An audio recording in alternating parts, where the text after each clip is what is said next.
Well, good morning if you are in the United States. Good afternoon if you are somewhere in Europe, in the Eurozone or in the Brexit zone or whatever zone you're in. Later in the day in Asia and Australia. Today is Friday, January 15th, 2021. So that means this is Fred Plotkin on Fridays, and that means I'm Fred Plotkin. And each Friday we have a special guest. The way I choose my guests is it has to be someone who has inspired me. And a lot of what we focus on is inspiration. January 15th, by the way, is the birthday of Reverend Dr. Martin Luther King, who I think of often. He inspired a couple of operatic characters. Uh, January 16th is the birthday of Marilyn Horne, which in opera is a national holiday. And I have, as my guest today, a wonderful artist, also a very important educator. And we are going to talk not only about her performing career, but her career as a very important teacher of the current and future generation of opera singers. Carole Farley, welcome. Thank you, She Fred. she joins me from New York City, not too far from where I live, but being that this is pandemic times, we've not seen each other for a very long time. But Alas, alas, yes. I've not even run into you on the street in the supermarket because we live actually quite close by, but I've not seen you at all. Carole, welcome. I I want to start with a question that struck me in doing my research for today. You have appeared in three operas that have telephones in them in very important. Yeah, okay. There's Menotti's The Telephone, Poulenc's La Voix humaine, and actually the role for which I'm assuming we should say you are most famous, Berg's Lulu.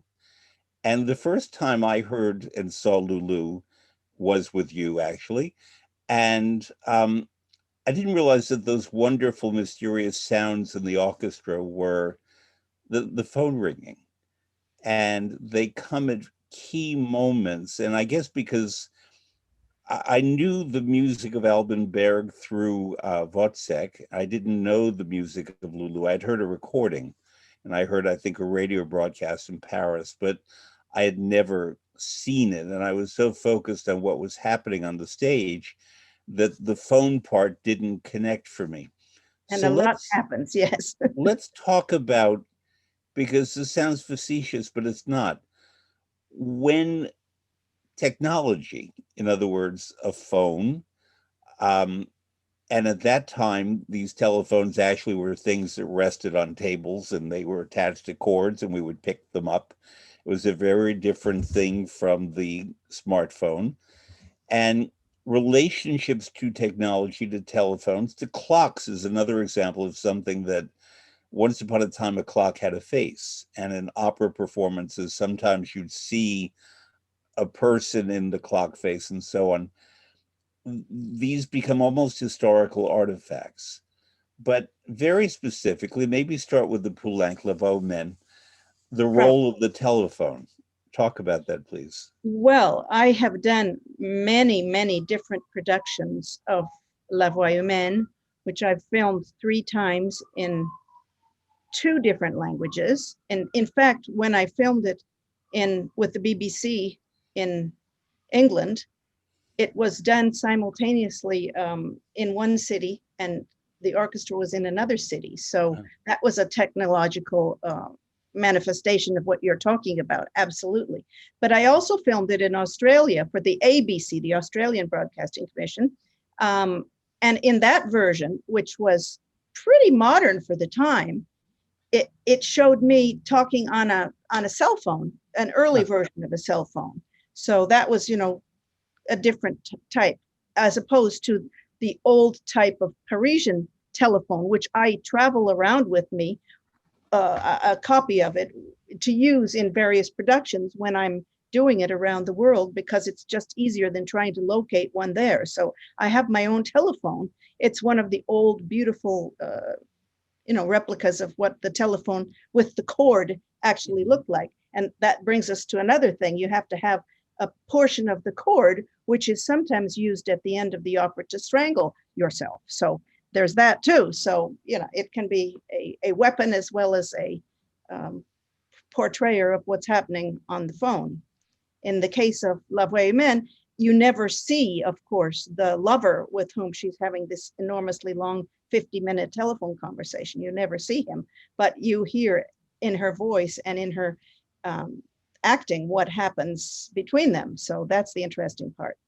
So I just realized something that historically you and I would understand, but younger listeners would not necessarily. There was no such thing as call waiting. There was no way No, to interrupt the call. So if you were on the phone, your phone was busy and there was no way to get through unless an operator was summoned to break through in an emergency. But I mention this because even though this is set very much more or less in our times, Poulenc wrote it and it's based on a play by Cocteau, so it's not ancient history, it's not Monteverdi. And no, not by a long shot. Yes, so therefore there's a modernity to the subject, to the concept, to the technology, but just a small detail such as the cord of the phone, which, yes, the character might use to strangle herself, but also to me visually represents a lifeline, absolutely. the connection.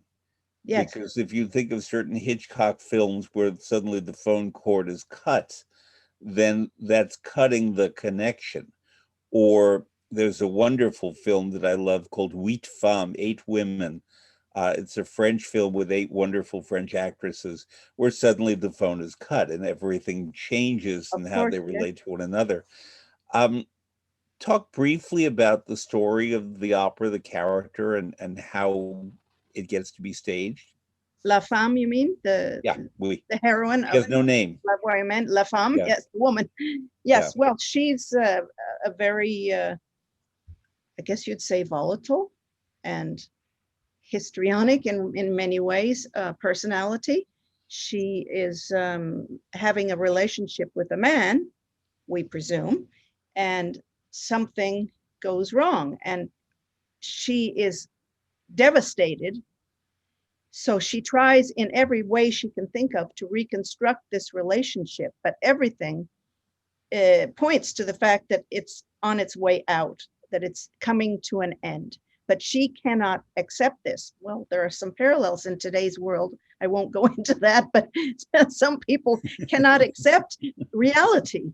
And this is another case of that in point, as a matter of fact. So she can't imagine that her life could continue without this man. So in some productions, one has a drink or whatever, to help her to get through this terrible situation which she's undergoing. And eventually, as the conversation goes on and on and on and on and on, she relives memories from their relationship, and she has a dog also, which enters. It has a role in this opera, and he is one of the few positive moments in this whole conversation. So the dog is something that's humanly comforting to her, which she has little else at this point. So things begin to spiral down as the opera starts. They're cut off. Speaking of that, they're cut off many, many, many times along the way, and they can't hear each other, and et cetera, et cetera. So one thing leads to another, and at the end, she has finally to face the fact that it's not going to continue, and she's not willing to face that. So sometimes it's just left to the imagination, or sometimes it's the lights go out. As the lights go out, the cord goes around your neck, or there are other ways to portray this death scene, which it is a death scene at the end. So Typically, when I start these conversations with an artist, I don't say the date. I've only done that a couple of times. But I did that because for history, people will go back and understand that in the past week, we've seen the death throes of a relationship here in the United States, namely that between the man who currently lives in the White House and the people. And I'm not here to get political, but you just made a couple of points that made me think of him in a production that could be done with him of La Voix humaine, that his Twitter feed has been cut off. Absolutely. And it's a very similar phenomenon that suddenly there's He's lost his isolation. voice. He's lost his voice, Yeah. yes. And he doesn't have a dog. No, he doesn't have a dog. And So I think in his post-presidential life, maybe he should get a dog. maybe, although I don't envy the dog, however, but let's not go No, there. but I just, I love dogs, and I just think that they bring Me too. humanity. Aristotle said that the dog has the soul of a philosopher, and It does, I yes. think maybe rather than psychotherapy, just dog therapy. Could help. The That's it. walking, the grooming, he'll get good exercise. He can go on a All that. golf course with the dogs. And anyway, Yeah. as I said, we're not here to talk politics, but No. it is an interesting, I mention this only because opera, I've always maintained, mirrors life. And As always, while absolutely. this is not a depiction of what's happening politically now, it's more Wagnerian what's happening than La Voix humaine and Poulenc. But the great opera works have always reflected human behavior, human frailties, and so on. And that's why when I work with singers, and I'm sure when you work with singers, we find these parallels. It doesn't mean we're supposed to enact the current political situation in Washington, but we're supposed to understand the human, this is called la voix humaine, the human voice that is so fundamental. Humanity, absolutely. Humanity. That's Yeah, really that's what opera is. of course. Um, the work is very well known because it's been done as a stage play. I saw it, I believe, Movies. with Isabelle Huppert in French, and I saw it with Ingrid Bergman and Anna Anna Magnani. Magnani. And so it's a known quantity. It's a wonderful vehicle for a single woman performer and a dog, and therefore it's something that gets a lot of performances. And now that I think about it, let me ask you, in our pandemic times where people have to isolate or be alone, is this a good work that certain women, certain sopranos could take out and have as something to perform? Yes, because it's very practical.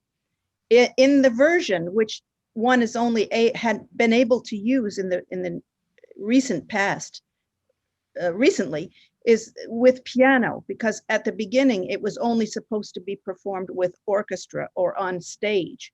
Only recently, the Poulenc estate has allowed that one can perform it with piano. So that means that you have the pianist and the singer. That's only two people. So therefore, it's very practical to do. So you're absolutely right. So you mentioned the Poulenc estate, and that reminds me of something.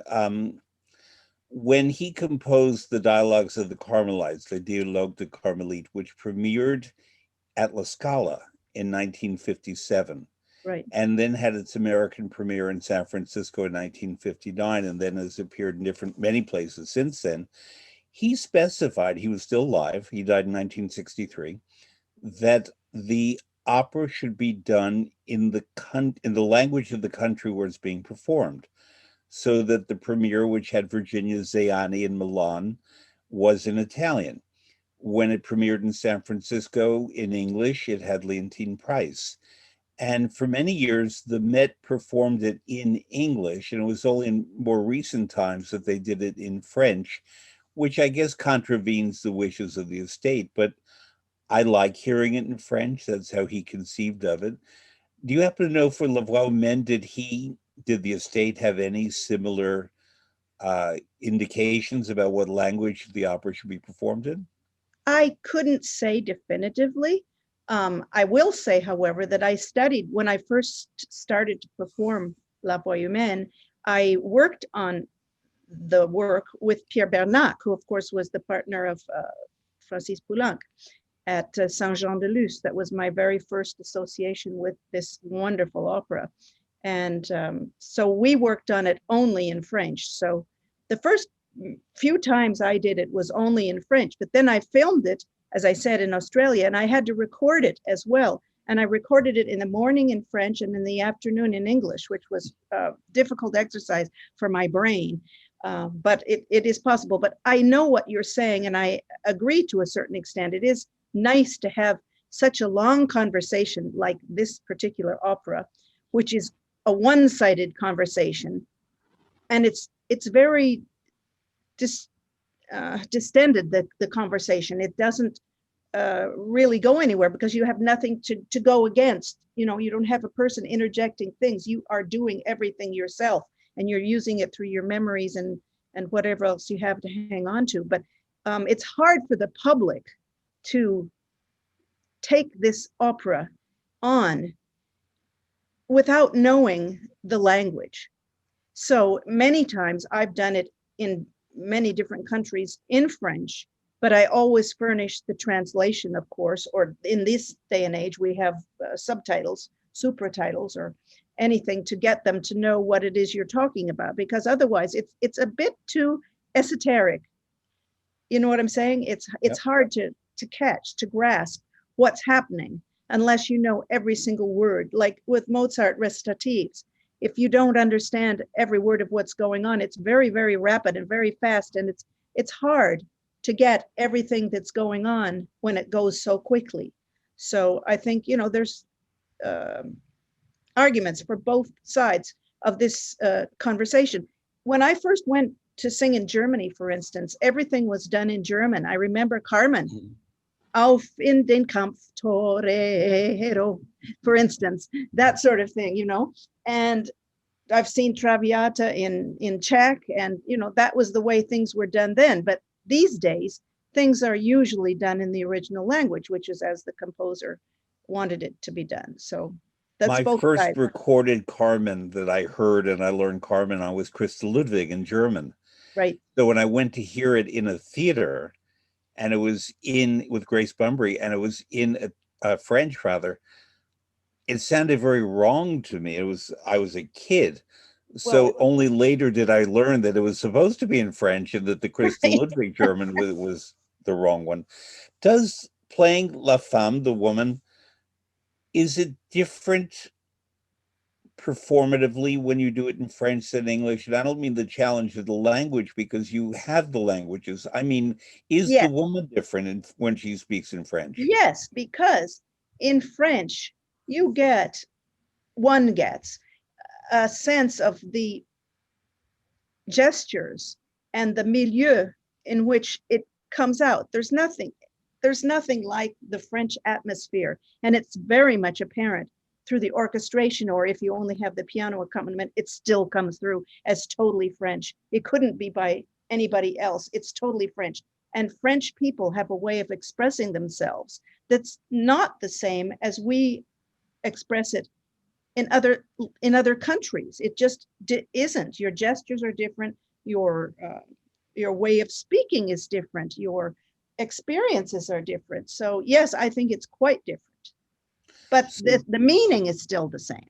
yes, when you did it in Australia, therefore, and you did it in English and then in French, if we were to watch the two performances done at the same time in the same place with the same musical collaborators, are the performances different, the I two of them? think so. Even though the costumes were the same, the set was the same, the production was the same, but I, as the performer, was different. Yes, it's one of those things. When you speak English differently than when you speak French. So yes, I think it would be different. Not diametrically opposed, but, you know, small but significant differences. Yes. So this leads me to a very large topic that I engage in this discussion and often disagreement for decades, my whole opera career. And I began working in opera in 1972, and it's been sort of a central thing that language to me, music comes first, but language to me is crucial. And when I work with singers, I always know when they speak the language that they're singing in and when they do not. Immediately apparent. Tell me how it's immediately apparent. Because if you've learned some role of an opera phonetically, in other words, you learn how to say each one of these words, and you can learn how to say it pretty well, so that it's authentic, it sounds like French, but it's still different than the thought process that goes on behind what it is you're saying. So it's the difference between reciting something by rote and being able to express oneself in that language and to be able to converse with people when you go to a country. That's a far different experience. Anybody who's traveled can tell you that if you make even the most feeble attempt at trying to speak a language in a country, people are going to be much more positive towards you because they're going to think that you're at least making an attempt. And one of the things which I've always prided myself in doing is to be able to speak the language of the country. Well, I didn't start out that way. I learned the language through study and by rehearsing in various productions, and by living in the countries, I learned those languages and I can express myself now in those languages. But it makes a big difference. I tell my singers, they need to know not only the background of what's happening, but they need to be able to absorb themselves in the culture of this language. It's very important. Let's take Italian, for instance. You know yourself, having spent so much time in Italy, it's much different when you can actually communicate with people than if you just listen to what they say and can't say anything back. So Absolutely. Even though, and this is not a joke, in Italian, there's a lot more gesture than there might be in German. that is right. And I find that when I'm speaking to someone in English, I may say to her, uh, what a lovely day it is, how beautiful. But in Italian, I might say, ma che bella giornata. And the hands Are part connect. of Yeah. And, but this brings me, I was thinking about someone the other day. You probably knew her, Irene Spiegelman. it. Of course I Irene did. I was worked with her from the very beginning at the I Met. figured. So let's do a little tribute to Irene. She died a couple of years ago. We all miss her. One Her of my birthday was favorite the other people. day, Absolutely which is why I was wonderful. thinking about her. Irene was from near Berlin at a time before Germany was unified and moved to Berlin. I once did a panel with her for the Wagner Society, in which we were talking about learning effectively the German language. And I asked what I thought was the most normal question. And she said to me she'd never been asked this before. I said, in Italian, when we do operas, you can tell the class of the character not only by the language, but by the accents or where they're from in the country. And if you're doing Gianni Schicchi by Puccini set in Florence, you will have Florentine overtones in your pronunciation. If you're doing perhaps a Goldoni opera, Rossini uh, story set in around Venice, you will add a Venetian lilt to it. If you're doing Caballetti Rusticana or I Vespri Siciliani, you may add a touch of the Sicilian pronunciation to it. These are all different. And I said to Irene, I imagine that Hochdeutsch, Northern German from Hanover, from Berlin, from Hamburg, might be pronounced differently than an opera set, say, in Nuremberg, the master singers, Meistersinger. And she said, no, I teach standard German to every singer every single time. And I just didn't expect that. And Well, I said, are there any exceptions? She said, no. And I said, what about the Rosenkavalier, where they speak in sort of Viennese patois? And she said, I teach the patois for the characters, but they have to know classic standard German, and that Octavian and the Marschallin and Sophie and Faninal are all well-bred upper class characters who speak a very good German. And when one of the characters, such as the chambermaid, Anina, or when Octavian is playing Mariandel, the maid, then in a joking way, they will put a forced Viennese sound to it. But I didn't expect what she said. So I imagine you're in agreement that you would teach Absolutely. standard That has classical always German. been my experience, that one learns German as Hochdeutsch. Absolutely. That's the pinnacle of correct German pronunciation. And it's actually standardized all throughout Germany and even Austria. Any German speaking country always uses that as its standard. So yes, And I imagine French is the same, that yes, French, because the yes. French Although are there are so, dialects, of yeah. course, as you say. Um, I did a lot of singing in France and a lot of operetta there. And sometimes you get some dialects which come into it. For instance, I did a production of Fledermaus in Strasbourg and The Merry Widow, La Veuve Joyeuse. And the dialogue was done in two languages. The first part of the sentence was in French and the second part was in German. That included the chorus and everything was like that. Two languages, because it's a bilingual city. So that's the only instance of anything like that that I've ever had to contend with, but it's quite difficult. Well, I know you sang The Merry Widow many, many times in France, Yes, I and you did. sang it in French then. Yes, I did it. I did a fantastic production of it at the Châtelet in Paris for 3 months, and something which I didn't know if I was going to like, doing the same piece 3 times a week for 12 weeks. But in the end, it was absolutely wonderful. I loved it. It was one of the best experiences of my career, La Veuve Joyeuse. It was fantastic production. And all my costumes were Dior, and it was, Wow. very elegant and just wonderful production. So it raises a point. I'll say parenthetically, and then we'll get back to this. For listeners who are listening to us outside the United States, they may not know what a Fulbright grant is. But a Fulbright grant, there was a Senator Fulbright from Arkansas who had the wisdom to understand that a way of achieving peace is by creating academic and cultural exchanges between countries by sending citizens back and forth. And one of the most robust Fulbright programs is between the United States and Germany. And I had a Fulbright in Italy, and you went As to I do had one opera. in Germany. Right. I know you went to do one in Munich, and I did mine in Milan. Right. And it was world changing, not only in terms of my work, but in terms of learning about the Italian way of opera. 100%. And this leads me very specifically to the fact that I was sent to work with Giorgio Strehler, the director. And I was to be an assistant director, and I would remount his productions.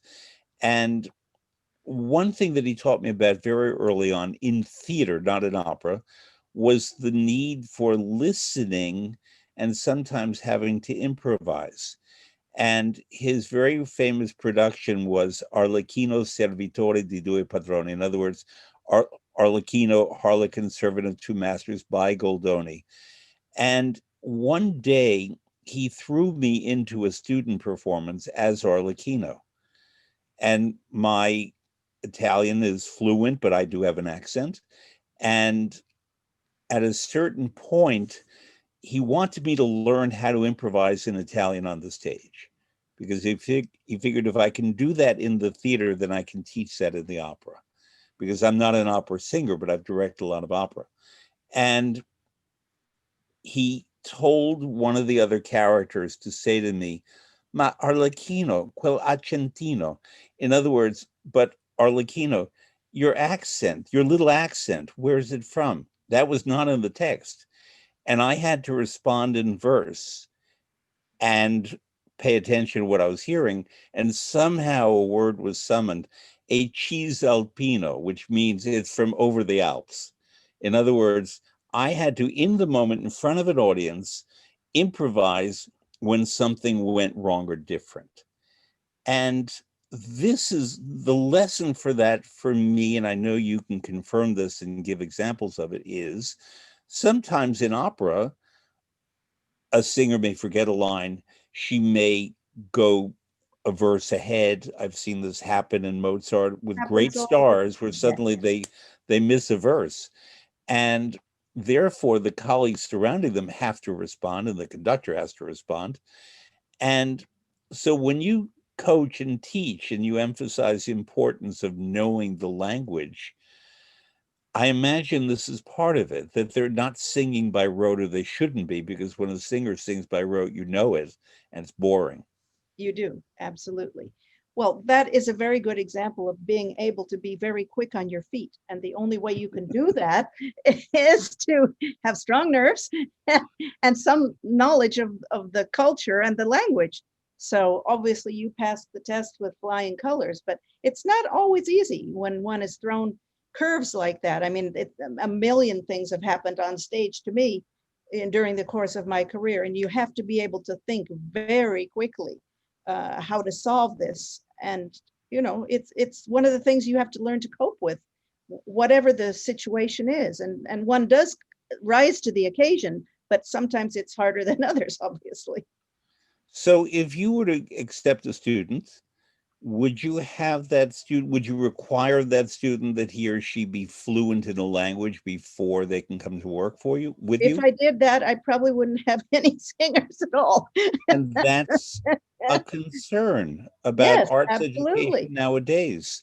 But what That I do, especially in New York, where we are a very international community here, but that doesn't necessarily mean that the singers in this country are trained to think in other languages. Because to really do that, you have to be able to think in another language. You know what I'm talking about. yeah. It's very important to be able to think, how does this work within the culture? And unless you can express yourself like that, um, one can't really do that. So I always encourage all my singers to study languages in depth. And that doesn't mean just learning how to pronounce the words, but to actually figure out what is the situation in which they find themselves, what is happening around them at this time, what's happening in that scene, what's happening with the other characters. I mean, there's so many things involved, as you know, in directing an opera. Um, each thing applies to what it is you're trying to express. And unless one can do that to a certain extent, you haven't really um, gotten through to the character Hmm. in a manner of speaking. So So yes, you're absolutely right. I have a school friend, we go back to high school days, but he's from Indiana. He doesn't live there at the moment, and we're going to get to Indiana in a moment I want for to talk about that. Yes. we will talk about Indiana. And um, he has a daughter who's 16, in other words, the age when his name is Bob, when Bob and I met, and she's showing real gifts for opera singing. And he has sent me recordings and occasional questions, and I'm always happy to answer and give her advice. And really, the first piece of advice that I sent was not even get a good teacher, start learning French, Italian, and German now, right now. It's already a bit late, but start learning right now these languages, because that will help her when she's still in high school. When she goes to college, she's applying now to colleges, including Indiana University. And Bob being from Indiana, I think there are connections there, and she may wind up there. And we'll talk in a moment about what Indiana University means in the United States. But but I think I took them by surprise by saying it's not about learning scales or chords or theory, all of which are very All of important. which is very valuable as well, of course. But if she arrives in college with some capacity, not just pronunciation, but speaking Italian, which I think is probably where she's going to start musically with Mozart and Handel and maybe Rossini and maybe light Donizetti. Um, I think that that will help her infinitely in learning her roles. Essential. Yeah. Absolutely essential, invaluable. I cannot state the importance of language. Linguistic opportunities and skills are absolutely basic to what it is we do. So yes. So Now, I grew up in New York City, in Brooklyn, and then Manhattan. I grew up near Lincoln Center. I was yes. going to performances at the age of not even 3. My very first opera I saw was 2 years and 10 months, and it was by Alban Berg. It was Voix. I went to the Met What an premiere of Voix. introduction. Yeah. And very simply, that's a long story for another time. It's because my beloved cousin Alice was in the Met Children's Chorus, and she played Marie's Child Yes. at the Met premiere with Herman Uda and Eleanor Stieber. And so it was a family outing. And Amazing. so that's how that became my first opera. And Alban Berg in my family, we'll get to him later, but Alban Berg in my family is legendary, so much so that Alice's nephew is named Alban Oh and my was gosh, named for the composer. that's incredible. Yes. I So mean, I know it's a bit unusual, I know, this opera is but one of the most difficult operas to understand in the whole repertoire, as is Lulu and many other difficult operas. But this one is a particular, at Bodzic not is quite very 3 years complex. old, I there was no way to prepare me for that. I was just told to be a good boy. Yes, Um, of course. and I was a good boy. And I remember the audience and the pretty lady in front of me who turned out to be Marilyn Monroe, I later learned. No, Yes, and Arthur Miller was seated in front of my father. no. I know this because I met Arthur Miller many years later when I interviewed him in Chicago in a panel, and we rolled it back and we figured You out put that they two were and two in row together, B and right? I was in row C. Because I remember this very beautiful woman that everybody was looking at. And so there was all that occasion. And I remember the applause. And I remember seeing my cousin dressed as a little boy at the end. But I'm not mentioning it for that reason, but I mention it because I grew up in the thick of this stuff from a very young age. My dad was a musician. But you grew up in Moscow, Idaho. Well, But you grew up in a very musical family I and had training early on. But what I want to get to is the following. I in Manhattan and you in Idaho both knew about Indiana University. And IU, as everyone calls it, not Indiana University, in music we call it IU, is incredibly famous as a place for music and especially opera.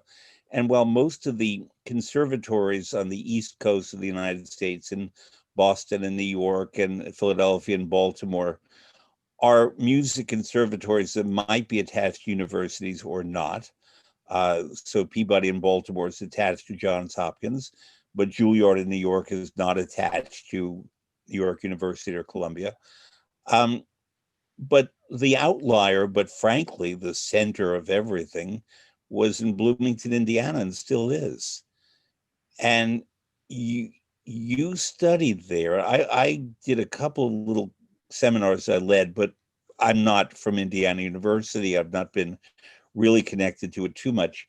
But explain that for especially for people not in the United States, what IU is. And if you know, how did it happen that that music school in a conservative state in the middle of the country became world class? one person. His name was Wilfred C. Bain. He was the uh, inventor, really, of the School of Music, the Opera Theater, and the whole School of Music there.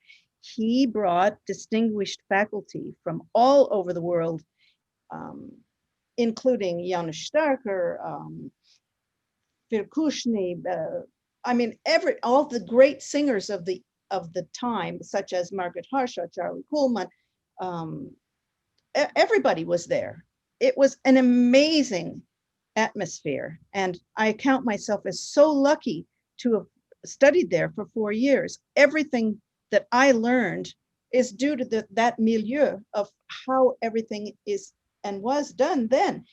They do a professional performance of an opera every Saturday night of the year. In my day, there were 8 different operas which were performed about 6 times each, and each is fully staged, the whole production. I learned many of my roles on stage while I was a student there. I did Mano of Messene, I did Neda and Pagliacci. Of course, I was one of the Mädchens in Parsifal, which everybody gets to do. And I learned lots of other roles as well, both Ferrari, Di Fir Grobiane, Quattro Rusteghi. I mean, I got so much performing experience in a professional, and I say that because that's the way it was. It wasn't something that you were aspiring to. It was completely professional. And what's more, what was really important for me was that I was on a double major. I majored in piano and in voice. And what that did for me was that I was able to go into all the vocal studios and the instrumental studios of all those famous artists of the day. And I played for them while listening to the teachers who were instructing them what to do and how to do it. So Zinka Milanov was there, Charlie Kuhlman, Margaret Harshaw. I mean, these were the people that I was playing, William Primrose, the violist, great pianists. I mean, it was amazing. Joseph Gingold. I was playing as a student for all these coachings. And that is why I am able today to actually play for my singers. And that's how I learned all my opera roles as well. I was able to play them myself. Of course, at the end, you have to have somebody to play it for you if you want to check your memory or whatever. But I'm able to play my own scores. And I learned that in that milieu of Indiana University. And it was an incredible experience. So much so that when I went to do my Fulbright, which was also an amazing experience, I studied at the Hochschule für Musik in München.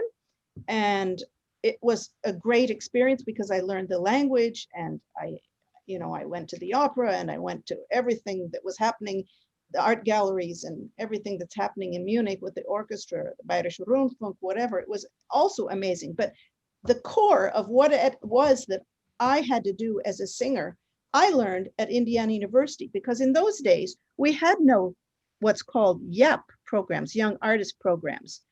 We learned on that stage, and then we went out, and I began to perform immediately, and I haven't stopped since. So I mean, that's where I learned my craft, was on my feet. So it's different from what happens today. Something I've always wondered about IU, as I said, my connection to it is very fragile. I've only done a couple of things, but I was not immersed in the IU experience. Is that Indiana, without my taking a political side, is well known to be a politically and socially very conservative state. Yes, very. Our current Vice President Mike Pence is from Indiana, and there are many examples of people who are on the, I don't just want to say politically conservative, but especially socially conservative in terms of whatever we call values. I'm not going there, but operatic character values are not necessarily the values of much of Indiana. And yet Indiana, the government, because this is a state university receiving public tax money to support it, IU is famous particularly for two schools or two institutions. One of them is the fantastic music school, and the other one is the clinic of Dr. Kinsey, who is the most forward-thinking, audacious researcher on sexual practices. Absolutely. Going back many, many decades. And I always tried to envision a young opera singer, perhaps going to Dr. Kinsey's clinic and exploring his or her sexual inclinations, interests, whatever, and then applying what they discovered to the role that they're playing. And then imagine if you are a mezzo soprano playing a trouser role, and there's cross-dressing and what we now call gender fluidity. And I pictured this environment in Indiana, which I could be completely wrong, in which there was this intellectual freedom to explore and go to places emotionally and physically and so on that frankly in New York City, it would be a little hard to do. I understand. And Am it, I accurate in this at all? yes, although I myself had no knowledge at that time. Of course, I knew about it later, but at that time, I was really wrapped up in what it was I was doing 24 hours a day. So I really didn't, go over to the other schools that were right on the same campus. It's a huge campus, Yeah. enormous. And we had, at the time, I think we had 5,000 music majors. It was, it was a large undertaking. So we pretty much kept to what we were doing. Maybe somebody went over and had a look at the Kinsey laboratory. I don't know. I mean, that's interesting. Maybe for Voix, that would have been an interesting Or experiment. Lulu, yeah. Or yes, But absolutely. many, I mean, Leonora and Il Trovatore could use a little therapy, I think. Well, And we don't think of her as, a lot as of characters, Lady Macbeth of Masensko. I mean, sure. anybody, you know, a lot of characters could use some help. But actually, now that I think about it, all the characters in Il Trovatore could do with some therapy. Yes, I think More than I think probably more than any other opera I can name, they all really have issues that they have to work through. There are absolutely. plenty of rivals to that, but um, But but interesting, you should bring up that parallel because those are, interesting that it should be in Indiana. You're absolutely right. It doesn't fit somehow. and yet, and this is to the great credit of the lawmakers in Indiana, they seem to support it despite having a very large socially conservative population. I'm not being political here, but No, I understand. socially conservative. It's a very religious state. I remember once I was in Indiana on my birthday, and I'm not a singer, so I'm not going to sing it, but they sang the birthday song, Happy Birthday to You, Happy Birthday to Right? You, Happy Birthday, God bless you, Happy Birthday to you. They didn't even say Dear Fred or Dear Freddie. It was God bless you. And apparently that was how it was done in parts of Indiana. I was in South Bend. I was at Notre Dame, actually. Right. And so maybe Notre Dame, we call it Notre Dame, Notre Dame University.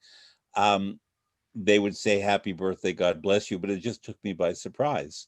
I never heard that, but it Yeah. probably is Well, standard there. Bloomington, Indiana, where IU is, probably is a different focus, but at Notre Dame, it was happy birthday, God bless you. Amazing. Yeah, I never heard that. That's amazing. Yeah. Incredible. Yeah. So anyway, Indiana University, I spent 4 years there. I graduated from there. And that was the springboard really to what happened to me in the rest of my career because of my foundation, musical foundation there. I want to ask one question about Indiana, and then we're going to go on. 5,000 students in a music school is huge. Enormous. When I see other important universities that may have 12 singers and 20 instrumentalists, and they choose to keep it small, 5,000 is a It's a massive lot. thing. But you have to realize that that's not only singers. That's, every musical um, part of every orchestra, Yeah, violinists. I mean, people come from all over the world to study at Indiana I do. University, as they do at Juilliard and Curtis and all the other Eastman, all the other institutions, which are fantastic as well. But the difference with Indiana is that in addition to a kind of a conservatory type um, music school, one also gets the coursework that you have to study literature and you have to study languages and other things which help you in what it is you want to do. So that's the I guess the advantage of having a complete university type experience. I'm going to ask what I think is a delicate question, not about you. It's about a student going to Indiana who may not be the most assertive, outgoing, driven person, but may have an artistic personality and temperament and qualities, but not quite be as forceful as one often has to be in a career and frankly in an academic setting. I'm not a shy person at all, but I went my own way and I didn't feel the need to have to participate in the big structure and be number one at my school. I just did what I was interested in doing. Is an environment like a very high powered school like Indiana, is it hard for certain young students who are still learning who they are themselves and what their voices are? Quick And answer is yes. yeah. It would be very difficult because it's sometimes accused of being, this is on the other side of the coin, of course, of being a factory in a sense, because it is so large and the competition is so great that the experience that I had maybe wasn't what everybody else had because of whatever factors they were up against. Maybe they didn't get to sing any roles while they were there, or whatever happened to them. It might have been different for someone with a different background or personality or whatever was responsible for where they actually ended up. And it's also, I feel it's being in the right place at the right time for everything. It's a bit of luck always what happens to a person. At least that's been my experience. And I can tell you innumerable examples of that, being in the right place at the right time. Leads you down a path that you might not have gone had something else happened to you at that precise moment. Serendipity has always played a part in my career and maybe in anybody's career. You can plan it, and I try with my singers to help them plan what it is they're going to do. And we make a plan and we make a career plan and so on. You can plan it, but you can't make sure that that's going to happen because other things happen around, circumstances come along that change your plan, and then you have to be able to adapt it. So I'm sure So that I'm going to happens get to you as right well. to the most famous example of serendipity in your career. You sang the role of Lulu in the Metropolitan Opera premiere of that opera. I'm going to have you tell more of the story. It was March 18th of 1977. I was there. I didn't know Carole Farley. I I didn't know wish we'd Lulu. known each other. That would have been great, but I didn't know you then. I came to work at the Met 2 years later, and but it was an overwhelmingly powerful experience for the audience, and I'm sure for you. You were not the originally scheduled Not at all. protagonist. Not there's a backstory, Yeah. as always. Let me back up just a little bit. My first experience with Lulu had been to sing with Pierre Boulez and the Cleveland Orchestra. The excerpt from Lulu, which is called Lied der Lulu, which is the aria from the Lulu, which is the most famous part of it, and the end orchestral version, which is frequently done as a symphonic excerpt.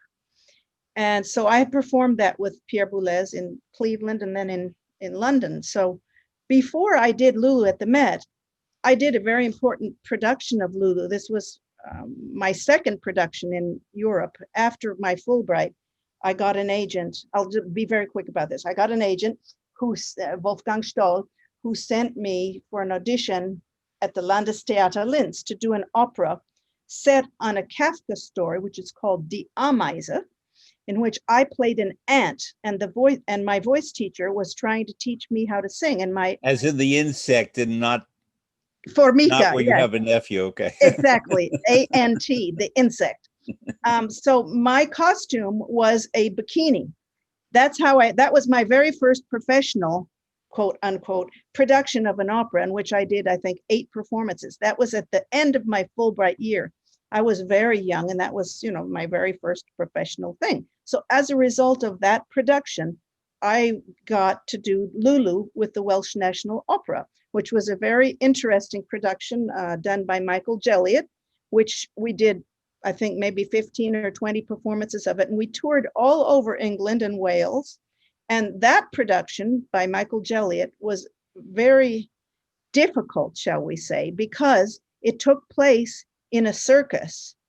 And my first entrance was on a trapeze, suspended 20 feet above the stage and swinging back and forth and singing this 12-tone music, which is incredibly difficult. That was my baptism of fire, shall we say. So that's how I started. That was the first production of Lulu. The second one was in Cologne, in Köln, and Bühne der Stadt Köln, which was a Hans Neugebauer production. a very interesting production, completely different from the first one that I had done. So I had done already two enormously successful and interesting productions of Lulu, diametrically opposed, scenically and dramatically. And then I was, my manager was Saul Hurok at the time. And he Would you tell arranged, briefly who that is for people who may Saul not know? Hurok was the most famous impresario of the 20th century, I would say. He had everybody from Heifetz to the greatest singers of the day, including Janet Baker and I mean, you name it. Everybody who was anybody was managed by Hurok at that time. He was from Russia and a very difficult man. And for some reason, he gave me a contract. And my very first contract with him was with the Met, in which I was engaged to understudy Teresa Stratas, who was engaged to sing these 7 performances, well, 6 performances, and I had 2 performances. So, you know, we were sharing the role, but she was the first cast, and I was, you know, the second cast. So she took a look at the designs or whatever, and she didn't like what she saw. And so she pulled out of the production pretty much at the last moment. And I was under contract to do already 2 performances and to cover her. So I inherited the whole thing on very short notice, which would have been unbelievably difficult had I not already done several productions of it, one in English and one in German. So this one was, of course, in German, the first Met production, and it was only the first 2 acts, the original, which Berg wrote. It was before Cherha added the rest of the opera, the 3 Right. acts. So that's what I want to get to. And if Yeah. you'd like me to explain it to the audience, I can, or if you would prefer to. No, go ahead. So Berg was born in 1885 in Vienna. His family was from Nuremberg. He was Jewish. He died in 1935 suddenly of a heart attack. His widow Helena. lived for many more decades and died not too long before this production that you appeared in at the Met. She very specifically insisted that only the unfinished version in 2 acts be performed. And there were sketches, and a lot of sketches for Act 3 that Berg did, but they were not completed.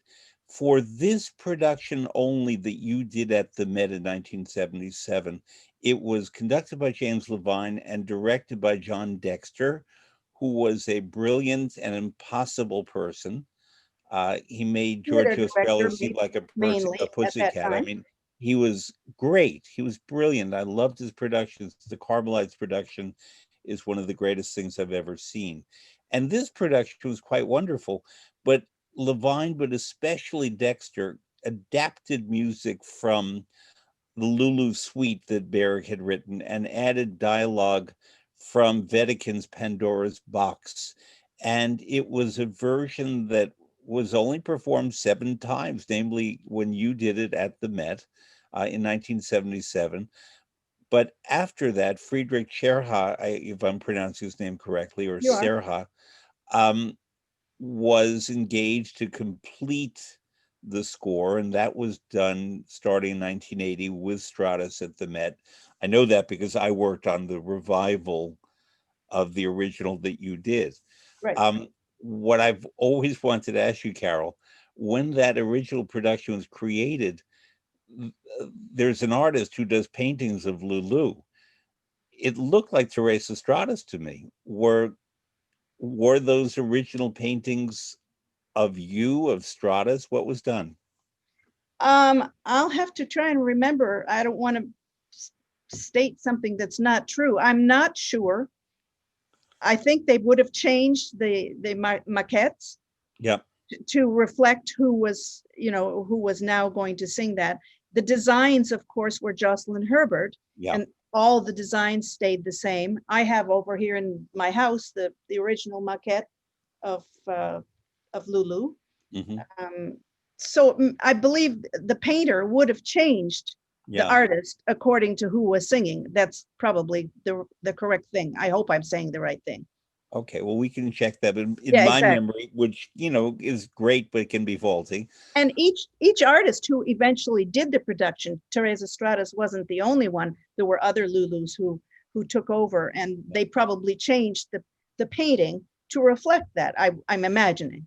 Right. I'm not sure. Well, I'll have to look Yeah, into yeah, that sometime. interesting Yeah. question. I always seem to remember the Strata's painting there, no matter who was in the opera, but Right. I could be wrong. I don't Um, look exactly like Teresa Stratas, and she doesn't look exactly like me. no, So they may have changed it. but with so much writing on that experience, namely that it was the Met premiere of an opera that was very dear to James Levine, who's a great advocate for the works of Alban Absolutely. Berg, um, with a cast that included Donald Graham as Dr. Sheridan Jack the Ripper, Tatiana Tatiana Troyanos as Troiano. the Schmitz, who was extraordinary. William Lewis. Now, you were actually in a student performance of La Boheme with William Lewis, That was my and actual Met debut. I know, and Bohème. you were Mimi and he was Rodolfo. And to think that you went from me and Rodolfo to Lulu and Alva It's a pretty big stretch when you say. in less than 2 years. Yes, well, we have to be very versatile in this business. We play characters, I know you all of do. us. Um, So, yeah, but tell us about the rehearsal process, the musical rehearsal process. I mean, yes, I noticed the production and care about it, but it had to have been stunning in a lot of ways to be on completely unexplored territory, even though, yes, you knew you had performed the role, but you were creating a Met premiere of a 20th century absolutely. And master. that's always different. Whenever one does a premiere of an opera, the first production of an opera in a house as large as the Metropolitan Opera, um, it's got to be different than the previous ones, and indeed it was. The rehearsal period was very difficult. We went through a lot. We explored a lot because John Dexter had a different way of working with singers because he was a theater director, which is good. I love that because uh, opera singers are sometimes, and this is maybe not a good thing, not thought to be great actors or actresses because they're, first of all, they're singers. But he wanted us to be really that part, which I agree with. And that's what I've always tried to do, is become that character. But he had experience working in the British theater, which is not exactly the same as in the United States. Even in the best dramatic productions in this country, it's not exactly the same as the National Theatre in London, where things are, where it's created for the first time there, and it's the way it really should be. That's the place theater was really born. So that's the milieu that John Dexter and the type of way he is used to working with actors. So we as singers had to become those actors, and not all of us were, on the same plane. Donald Graham, of course, had a great deal of experience. Tatiana Troyanos also had a lot of experience, and other members of the cast as well. But there were those of us, such as myself, who were much younger than the other people on the stage, and so we had to be able to adapt as well to what it was he wanted, and we did that, and I think we did it very successfully. But Yeah. musically, it's extremely difficult as a musical creation, the opera Lulu. It's extremely difficult for the orchestra and for every member of the cast, and it's a very large cast. So you can imagine it's quite an undertaking for the first time to do an opera of that complexity. So we were all dealing with lots of difficulties, not just musically, but dramatically as well. So So I there's just a lot thought of of a other question. stories. It's a very simple question that I just thought of in a very other context. There was a great Italian journalist named Oriana Fallaci who wrote books, and she led a very dramatic life, and late in life had strong changes in opinion about the world and became very controversial. But I remember when there was the first flight to the moon in the United States in 1969, in July of 1969. And there were members of the press from different nations, and she represented the Italian media. And most of the press said to the astronauts, are you excited? Or what does this mean for the country? And the astronauts answered as if they'd been prompted how to answer the question. Oriana Fallaci very simply said to the astronauts, are you nervous? And No. and there was this pause because the astronauts, for all their incredible gifts and courage, had not been prepared to answer that question. No. So I've never asked it of an opera singer because I work with you people and I know what goes on backstage. But 40 years on, can I ask you, were you nervous? Not really, because when I know a role, as I say, no, I'm musically prepared, that takes away some of the fear right then and there. If you don't know a role and you're doing it for the first time and you're not really musically or dramatically prepared, then you can feel nervous. But if I myself, this applies to any role that I do, if I feel that I know it really, really well and that I can, even improvise as you had to do with your Goldoni, then I'm okay. I'm absolutely fine. I'm not really nervous. Of course, one is always nervous, a little bit apprehensive, but no, not really nervous. No, because I knew exactly what I was going to do. And I knew how I was going to do it. I knew how to, more importantly, how to pace it, because Lulu is such a long role. To be able to arrive at the end and be as fresh voiced as you were at the beginning is not an easy thing. And it's one that we have to contend with as singers all the time, especially in long roles such as Lulu. That was only the 2-act version. And afterwards, I thought to myself, how in the world could I possibly sing another act after that? That seemed like Isolde to me. It was so long. I mean, it was enormously long. Yeah. And then I was asked to sing the 3-act version. And I thought to myself, how can this be? How could I possibly sing any longer? I was wrung out. I had gone through 5 wigs and 24 costumes. Some of them you had to change in 2 seconds. It was, you had people tearing things off of you and on you and putting things here, there, and other. It's enormously fraught, in a word, at times. But having said that, if you know exactly what you're going to do, then you're okay. When I was 8 years old, between the ages of 8 and 13, we lived in an apartment building a block from Lincoln Center because my mother worked at Lincoln Center. And down the hall was this wonderful couple who I didn't know their last names. I knew them as Evelyn and Tom. Oh, well. And Evelyn was a wonderful woman to me. She was loving. She would hug me and kiss me and call He me was friend. to me too. And yeah, and so you know that I'm referring, of course, to Evelyn Lear and There, Thomas Thomas Stewart.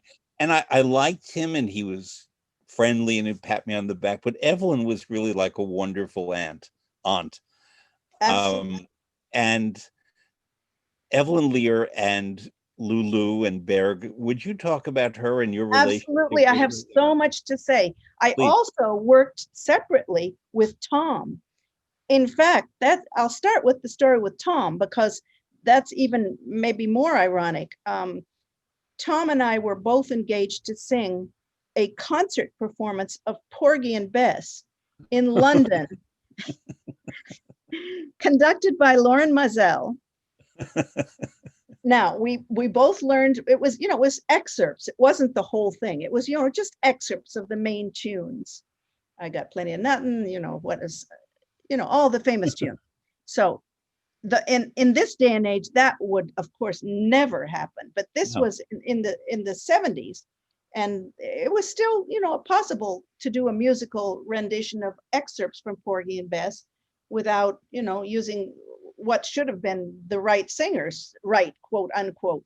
But we were both engaged. And so we arrived at the piano rehearsal before the first orchestra rehearsal. Tom and I, and we were waiting for Maestro Mazel to arrive. And sure enough, he did. There was a pianist who was going to play the rehearsal. We were, both of us ready. He came out of his limo with a big long cigar and walked into the room. He said, "Hello, everybody. How are you today? Are we going to make some music together?" Yes, of course. And so then he said, to the pianist, "I don't think we need you today. So you can go ahead and go home because I'm going to play this myself," which he did do. And he played it by memory. He got rid of his cigar by then, and he played the whole thing. And we had a lovely time. And that was our introduction to Porgy and Bess' first rehearsal. Second rehearsal, of course, we did with the orchestra. And we did, I think, a couple of performances together. And Tom was an absolutely wonderful colleague. And that was my first Porgy and my last Porgy, and my only Porgy. So that was Tom, who was, by the way, one of the best and most important Wagnerian singers of his time. He Fabulous. Was unbelievably the wonderful. Flying Dutchman, Wonderful, absolutely. Fabulous, yeah. So he wasn't known for Porgy and Bess any more than I was.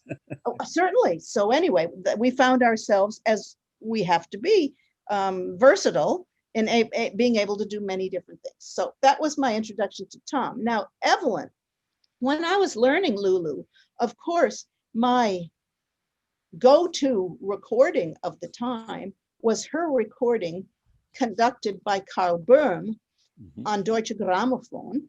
And that's how basically I really learned the role, as much as I don't learn it with a recording, but I referred to her recording because she was the Lulu of the day. And became a Geschwitz at a certain point. And then she was my Geschwitz as well. Yep. So that's another story. But first I started with, I never saw her perform Lulu in person, unfortunately. I only had the recording. So then some years later, we found ourselves cast together at Maggio Musicale. We were doing Lulu. Andy Foldy, who had done the Met production with me as Shigosh, was there as well, and many of the other colleagues that I'd worked with in various theaters. And I was too in the audience. I bet. Yeah. And it was in Italian. Yeah. Federico D'Amico had done an Italian translation of Lulu. So you know how long Lulu is. Yes. And there are many dialogues. And so everything was in Italian. And all of us were American singers singing a German opera in Italian in a production which was to have been staged by Giorgio Strehler, but he couldn't do the production because they put him in jail. They busted him for drugs at the time. So yes. another director came to take his place. Did you remember him, Luigi? Yes. Yes. Okay. So another director came, and what his contribution to this production was to put a huge, big, thick carpet on the floor, all over. Now, what do you need least in an opera? A carpet. Carpet takes up your voice and makes your voice inaudible. So the thing you do not want is a carpet. So we started the rehearsals. We were all staying in the same hotel, and all of us hated this carpet. So finally the other singers said, you're Lulu, you're going to have to go and say something to this director that you don't want this carpet. So okay, so I said, I talked to him and I said, this carpet really interferes with our work as singers. This is not conducive to a good performance, and this is really not a good thing. He said, well, that's the way it is. We have a carpet, that's the design, blah, blah, blah. So the first thing I did was a little bit of an insurrection, using the word that's recently come out. I had a little accident on stage and I tripped on the carpet and fell down intentionally. Well, that didn't help. So finally, I made myself more understood. And I said, look, if you don't change this carpet, we're not going to be able to do this performance because it's really contrary to us being able to project our voices. So the next day I arrived at rehearsal and they had cut out a square of the carpet where they wanted me to stand. So I could stand on the bare stage floor, but the rest of the carpet was still there. So that's one thing which happened to all of us. But Evelyn was doing Countess Geschwitz at that time. And she was wonderful. We had talk about her as a person. Oh. When she died, I wrote an article about her, very loving remembrance, because as you know, Carole, in opera, we talk about singers and other people who work in the art form as artists. But I like to also make the distinction that even among all of you artists, there are certain people who are really artists in the fullest sense. And to me, Evelyn Lear was one of those people. I admired her so tremendously in every respect, as a musician, as a singer. She sang a very wide repertoire, hugely. She was my first Pamina in the Chagall Magic Flute. Right. Yeah. And she sang so many other roles so beautifully, including Rosenkavalier. I have a score right over here, which she gave to me. She did an edition of Rosenkavalier, which is specially published to singers who are learning the different parts. I don't know if you've ever seen it, but it's a wonderful, wonderful edition. And she talks about various things which happen, which you might not know if you're just looking at the score, things which you should be aware of as a performer and so on. So she's a mother. She was a mother figure to many of us. Me too. Yeah. You know, just she made you feel so much at home and said, look, you know, don't worry there. It's going to be okay. You know, whatever. She was like a wonderful colleague to me. Never once did she say, oh, you should do it this way or you should do that. No, not like that. It was just, if you wanted help, she was there to help you. And as a colleague, it was just fantastic. So she was my, I don't know, maybe my fourth or fifth. I did lots of productions of Lulu in 4 languages, but one of the most memorable Geschwitzes, as long as we're talking about the role of Geschwitz, was Martha Mödel. Wow. Who did my production in and Astrid Barney, both of them. We performed together many times. Astrid as Herodias in Salome. I'll get to that in a minute. But speaking of Geschwitz, both of those incredible artists were my Geschwitz along the way. And Martha Mödel was the one in Köln in Germany, she was the second Geschwitz I had ever. Mm-hmm. And eventually I met up again with her in Zurich. I was singing Hoffmann, Count d'Hoffmann. I was Antonia, and the other roles, not Olympia, but the other 3 roles. And I heard a knock on my door, and I opened it, and she said, in German, she said, do you remember me? I'm Martha Mödel. I said, how could I forget you? It was one of the most incredible experiences. I could hear her vocalizing to sing the ending of the Geschwitz in Lulu, which is extremely difficult because you don't sing for a very long period of time. And then all of a sudden it's this most incredibly difficult epilogue, I guess you'd call it, at the end of the opera, just before Lulu is killed. And it was amazing. So she was the second Geschwitz that I had. The third was Tatiana Troyanos, and the fourth or the fifth was Evelyn Lear. So, you know, what a history, right? There's incredible history. I'm fascinated, obviously opera's my life, but one particular thing is how certain artists, and especially women of a certain personality and acting type and vocal type, migrate through the repertory depending on their age and stage, and how many of the greatest artists later in their career assume smaller but magnificent roles, so that when you see a woman who sang Chrysothemis or Electra become Clytemnestra, when you see an Elsa become an Ortrud, and when you see, in the case of, Dead Man Walking by Jake Heggie, right, playing Sister Helen and then playing Prejean's mother. I had Frederica von Stade on recently. I heard that. It was a fantastic interview. Thank you. And now Susan Graham does the mother, Right. and how these great, and Susan Graham was the original Sister Helen.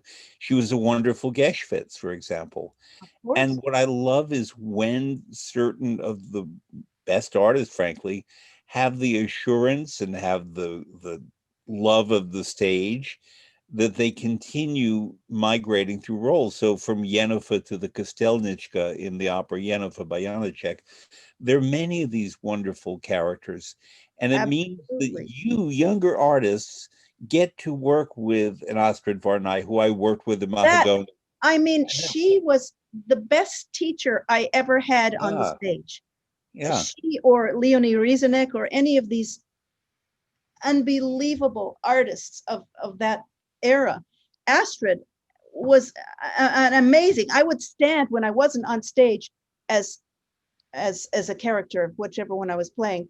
We did a lot of performances of Salome together at the Deutsche Oper am Rhein, and we always rode the bus together and had a lot of laughs and etc. But just to watch her, how she would act on the stage, she was the epitome of Herodias, or she was Geschwitz down to the core. I mean, she knew exactly how to become this character. And that is the essence of being able to portray a character, is to become the character.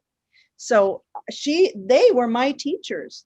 I think that she's a bit forgotten when people talk about the great Wagnerians of the Oh, post-war era, and they talk about Nielsen, well, first Flagstad, then Nielsen, and Behrens, who I adored and worked with a lot. And yes, these were all magnificent artists, but Astrid Varnay belongs in that oh, grouping without completely. question, she was incredibly uh, paramount in the portrayal of those Wagnerian characters, becoming them, and musically and in every way. Those are historic productions, which, Martha Myrtle also. Also, Yeah. I never had contact with her, but I did work with Varnay, and she was a magnificent woman. She had a good sense of humor. Astrid She was was sort of funny, a funny girl, mix of Hungarian, Swedish, and American. I forget how that all worked out, whether she was born in very Hungary, down to raised in earth, Sweden, or very down to earth. terrific. Could tell very funny, dirty stories as well. Exactly. But as my listeners know, I asked my artists to provide a list of music and recordings on Idagio that inspired them. Carole gave me a very generous list that will be on it. But Translation long. but for example, there are two recordings from the 1950s from Bayreuth of Die Walküre, one with Martha Myrtle, the other with Astrid Varnay, although they're both of the other casts.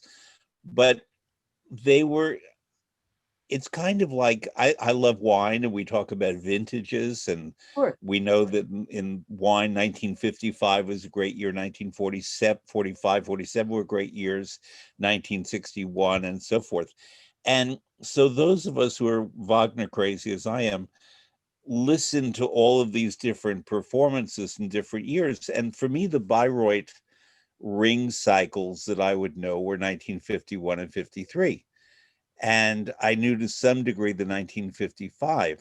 But Carole also sent me the 1954, which was a wine I've never drunk.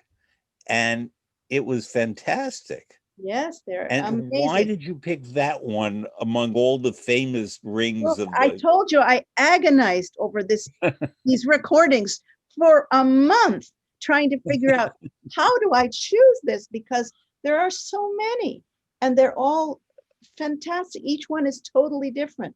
But what was it about this one? It was the Martha Myrtle. Well, first of all, because I worked with her. Okay. But if you spoke, for instance, with Christine Goerke, which I'm sure you did, about the great. She was my second guest. Yeah. Back Well, in I'm May. sure she would have given you her favorites. And I know that two of her favorites were Astrid Varnay and Martha Myrtle. I had the great fortune of being able to be on the same stage with them at the same time. I think I'm kind of like a walking museum in many ways at this point, because I also worked with Grace Hoffman, who was my very first production of Salome, which was in Tehran in 1979. That's the last performance. 79? When the Shah was Yeah. about to leave, I was in my dressing room and there were shots being fired all over the place, like this recent insurrection here. Shots going on all the time.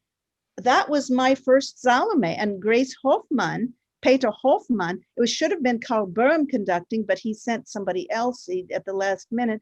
And I didn't know what to expect. So I had just been at the Met doing, Lulu and other things. And so I took my own wig and I choreographed with Norbert Wiesack, who was the choreographer at the Met at the time, to do, that was my first experience with Salome. I had to do a dance and I didn't know if I'd have a choreographer. So I took all this stuff with me. And in the actual instance, the orchestra was very good. It was the last performance of an opera in Tehran to ever take place. We did, I think, 6 performances. And I took my wig with me and my veils and a body stocking because I wasn't about to expose myself. And so that was my very first experience with Salome, which I subsequently have done all over the world. But that was the first time. So, that was Grace Hoffman, who's also an artist of the past who was very, very famous in her time. I learned so much just watching and working with these wonderful artists. I'm so grateful. Well, it leads to, I wanted to say one thing, ask one thing parenthetically, and then lead to the big topic of passing on education and knowledge. Which is a very important one. But there are certain artists, and you are one of them, and I use the word artist as I did about Evelyn Lear in the fullest sense of the word, who become identified with certain roles. I think if you were to say Kyrie Takanoa, you knew what music we're talking about, the Marschallin and the Countess and so forth. Yeah, sure. If you were to say Hans Hodder, you would probably have Wotan and a couple of other roles. Then there are artists such as James Morris, who magnificent Wotan that he was, extraordinary. Absolutely. In his 50 years in opera that he's celebrating this month, I know. rather, he has done every imaginable kind of role, from Les Contes d'Hoffmann to Billy Budd, everything, and fantastically well. But you are one of those artists who, and Karita Matil is another one like this, who are very identified with certain roles, and that you are considered the guardian of the role in a way, the way of I don't know about that, but I did it a few times, yes. Well, I mean, Voix is another one. If I say Carole Farley to people, they always say Lulu and Salome as their immediate first impressions, having seen you and loved you in performances of it, right, in different countries and different languages and so on, in different productions.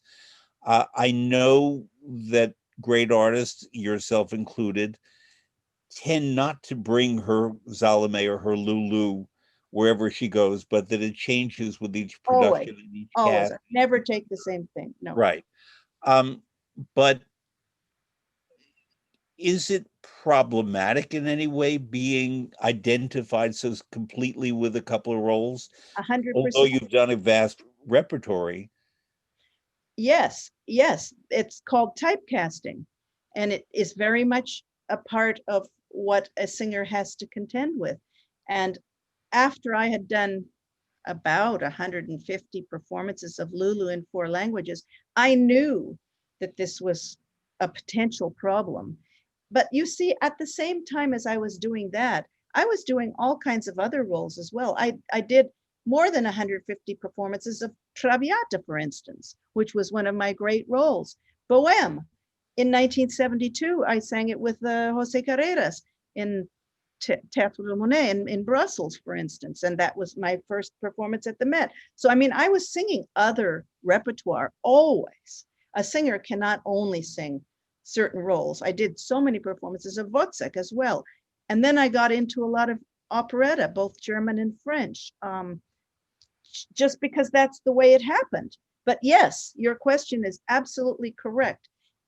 One does run the risk of having one's name associated with a particular role.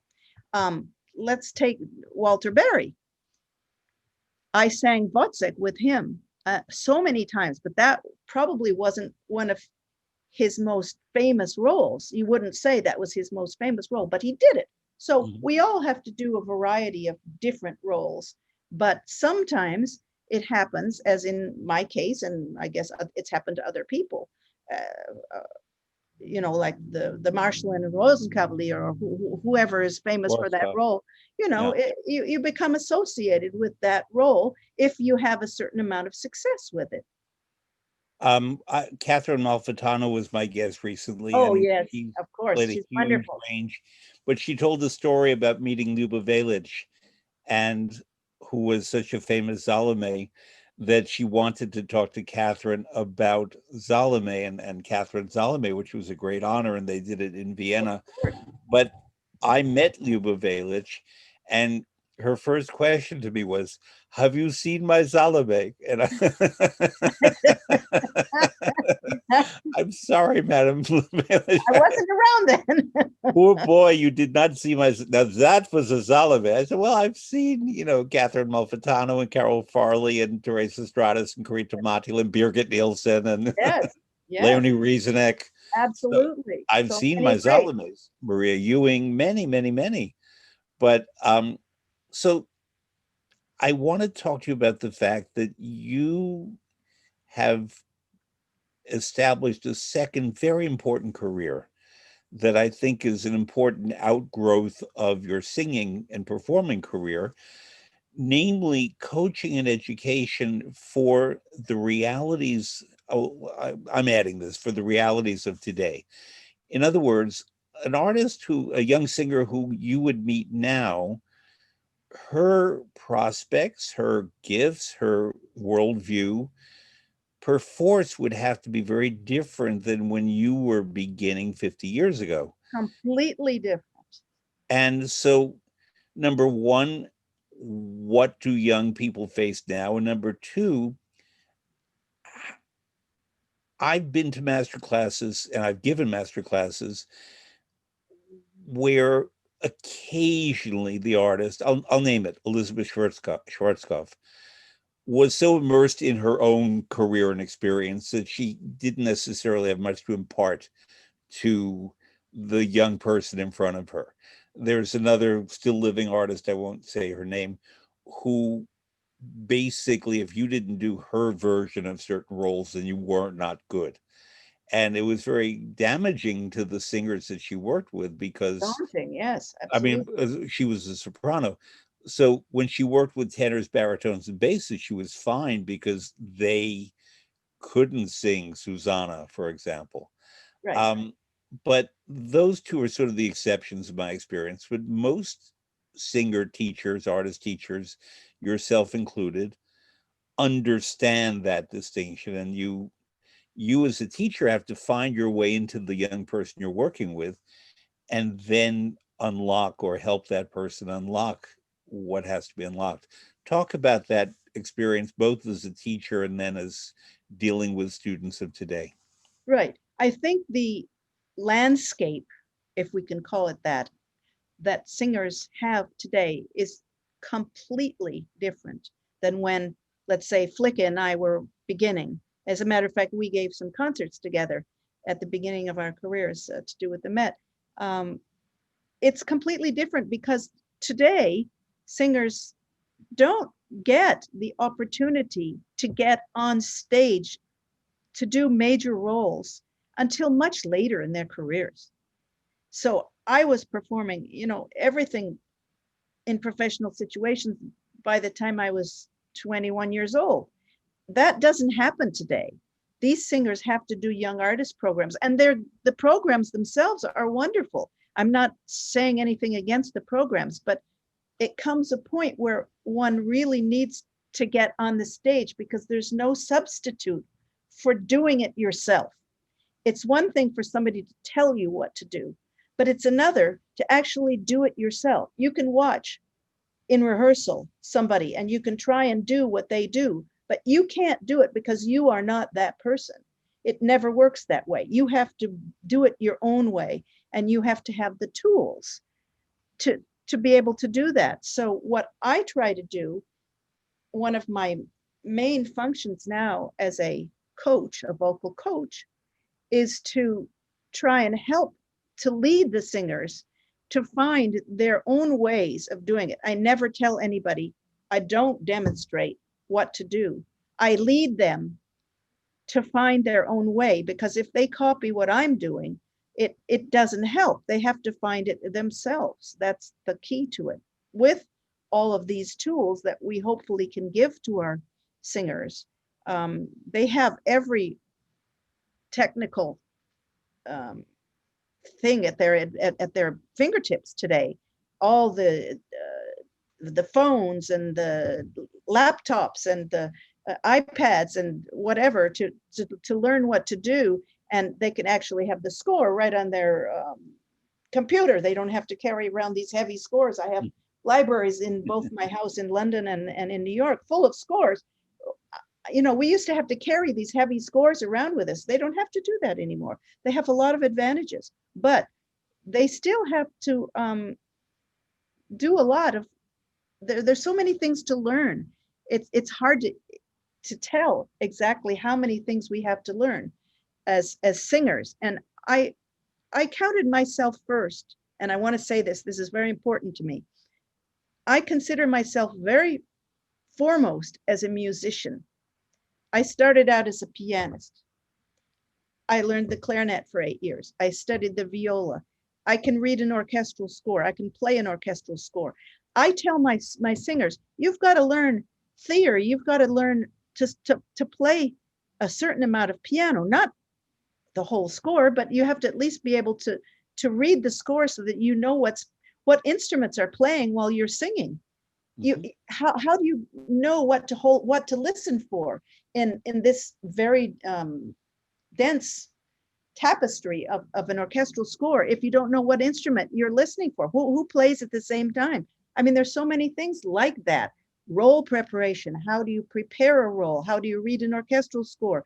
How do you, and then when you prepare for an audition, how do you do that? What do you know, there's so many elements in preparing auditions, in finding a manager, for instance. These singers have such a hard time because there's not enough work. They're all being educated to such a degree at the conservatories and universities in our country, which are fantastic. But there's no place for these singers to go, really, because there isn't enough work for all of them. So this is a real problem.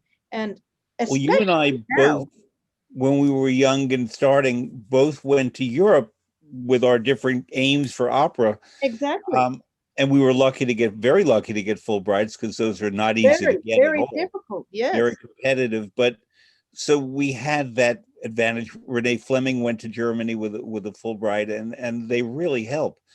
But most people can't get them, and therefore you have to find other means of doing that. There are economic realities of trying to start an opera career.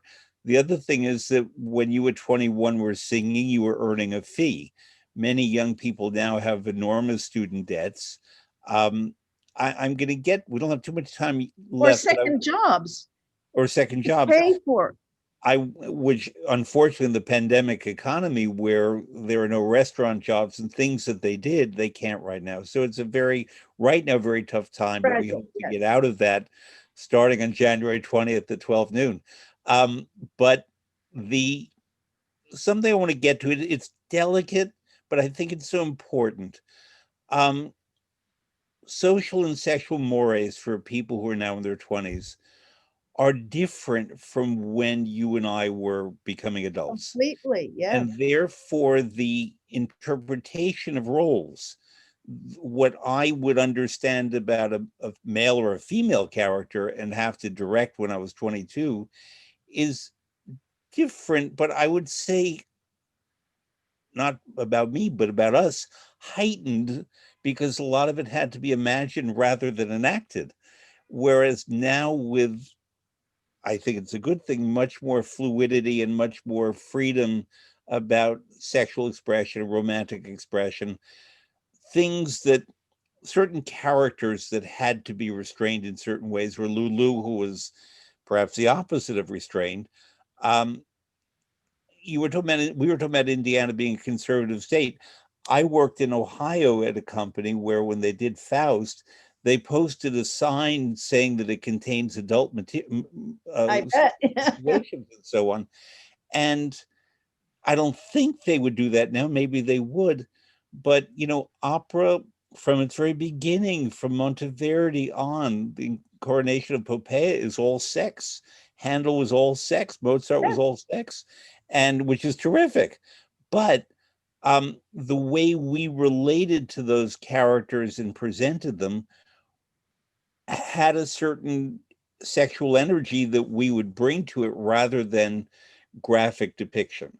And I think nowadays, young people, and this is an advantage, don't experience the tension, so to speak, and therefore cannot bring certain elements to their characterizations, both as singers and as actors. What do you think? I think that's absolutely right. Your experiences as a person, your lifetime experiences have to influence how you portray a character on the stage. That just goes without saying. Not going into the Me Too movement or anything like that, but we definitely are different now than we were back 40 years ago. It's totally different. The world is totally different, and we are different people. We behave more differently in various different ways, and so things change all the time. From day to day they change. So So, how my do you teach that to a young person who, let's take the role of Susanna in Le Nozze di Figaro. She's smarter than anyone on the stage. She is a, quote, lower class working woman. She is a woman whose fiance is a working man, but, because he's the man, he takes, he thinks he knows better, but we all know that Susanna knows more. How do you teach that to a young woman, the values of the character, to well, play it I for Da think Ponte and Mozart? you have to try and relate it to something that they've experienced.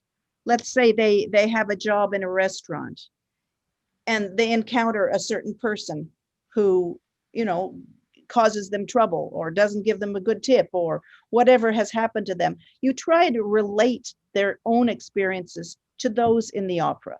You try to, and find parallels, basically.